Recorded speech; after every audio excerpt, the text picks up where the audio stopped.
Bleach has never been afraid to challenge its audience with morally complex stories. From its earliest arcs, it blurred the line between good and evil, creating heroes and villains who weren't purely one or the other. This was especially true in the Thousand-Year Blood War arc. The Quincy weren't just bad guys for Ichigo and the Soul Reapers to defeat. They were a deeply developed faction with unique individuals, a tragic history, and their own philosophy. Each Sternritter had their own motivations and personalities, making them stand out even if they only appeared in this arc. More than that, the Quincy's motivations weren't entirely unjustified. Their actions stemmed from centuries of pain and a fundamental disagreement with how the Soul Reapers viewed life and death. This depth made the arc feel more like a clash of ideologies than a simple battle of good versus evil. At the heart of this war was a fundamental philosophical divide. The Soul Reapers believed in maintaining the natural cycle of life and death, where souls are purified and reincarnated. To them, death was an inevitable part of life, something to be respected and embraced. The Quincy, on the other hand, rejected this idea. They saw death as something to overcome. Their ultimate goal was to achieve immortality, and they viewed the Soul Reapers' system as flawed, perpetuating pain and suffering. This belief drove them to exterminate hollows rather than purify them, a practice that nearly destroyed the balance between worlds. The Quincy's hatred of hollows wasn't just philosophical, it was personal.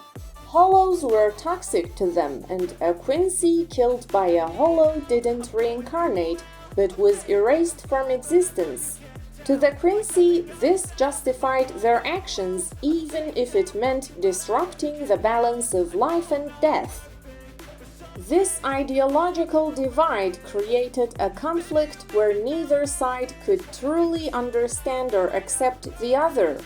The Soul Reapers saw the Quincy as dangerous extremists, while the Quincy viewed the Soul Reapers as protectors of a broken system.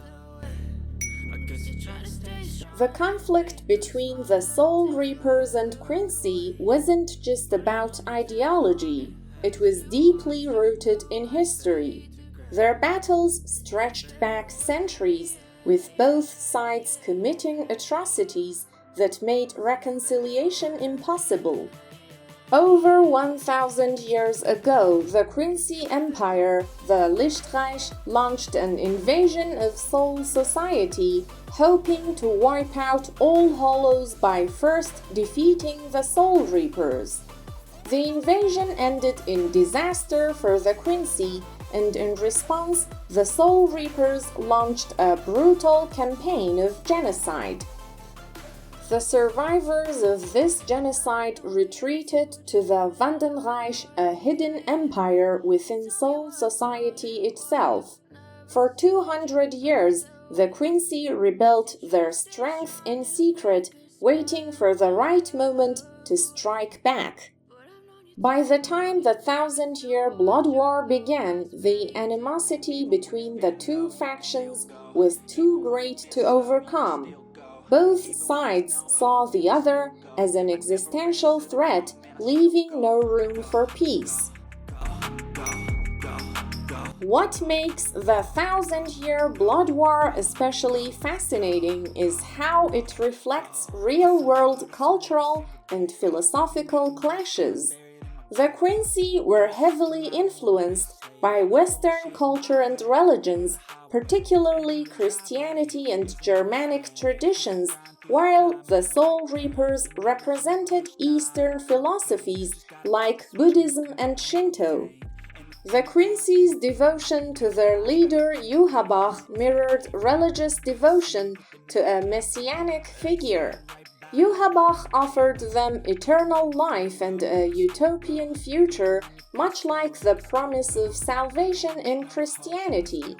In contrast, the Soul Reapers embraced the impermanence of life, reflecting Buddhist ideals of accepting life's transience.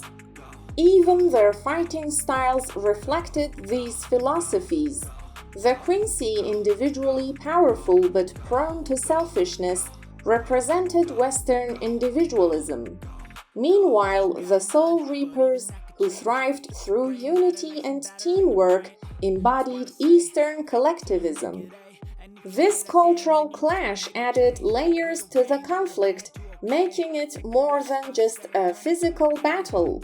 It was a war of beliefs and traditions, with each side fighting for what they thought was right.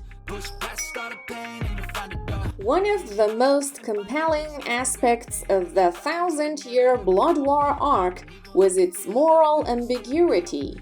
Neither side was purely good or evil.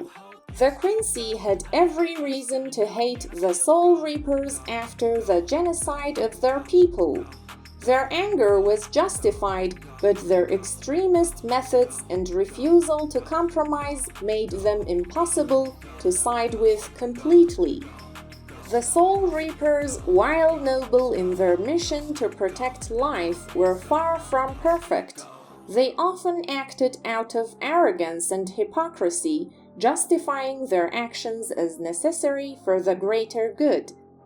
This complexity made the war feel real. There were no clear heroes or villains, just two flawed factions fighting for survival.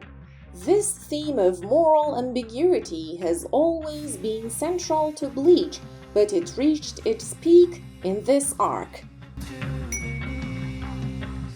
While the 1,000-year Blood War arc was compelling in the manga, it truly came to life in the anime. Due to Tite Kubo's health issues and editorial pressures, the manga's version of the arc felt rushed in places. Key fights were too short, backstories were left unexplored, and some moments lacked impact. The anime corrected these flaws. Battles were extended, character motivations were fleshed out, and new scenes were added to provide more context. This gave the story a depth that the manga struggled to achieve. On top of that, the anime's stunning animation and music elevated the emotional impact of the arc. It brought the conflict between the Soul Reapers and Quincy to life in a way that felt complete and satisfying. For many fans, the anime version of the 1,000-year Blood War is the definitive version of this epic story. At its core, the 1,000-year Blood War arc was about more than just a fight between Soul Reapers and Quincy. It was a story about the clash of beliefs, the consequences of history, and the moral gray areas that define humanity. The arc didn't present one side as wholly right or wrong. Instead, it showed the flaws and strengths of both factions, leaving viewers to decide for themselves who they sided with. This depth is what made the arc so memorable and solidified Bleach's place as one of the greatest shonen series of all time. Bleach's 1,000-year Blood War wasn't just an epic battle, it was a philosophical and cultural showdown that left fans questioning what's truly right or wrong. What did you think of this arc? Let us know in the comments, and don't forget to like and subscribe. Even when you feel low, you can still go. Even when you feel slow, you can still go. Even when there's no hope.